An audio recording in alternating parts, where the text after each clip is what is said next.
te confrunți cu sindromul ovarilor polichistice, cicluri neregulate, acne, kilograme care par greu de controlat și uneori senzația că nimeni nu-ți explică exact ce se întâmplă în corpul tău. Nu e singură.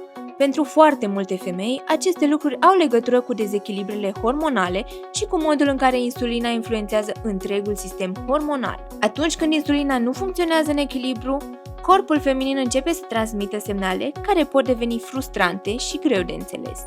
Megazitol este primul supliment din Europa care combină mioinozitol și dechiroinozitol în raportul 40:1, raport considerat optim pentru organism și susținut de studii științifice publicate. Această formulă este creată pentru a susține echilibrul hormonal, ciclurile regulate și funcționarea metabolismului, lucrând în armonie cu procesele naturale ale organismului. Se administrează simplu, câte o măsură rasă dimineața și o măsură rasă seara, după masă dizolvate în apă.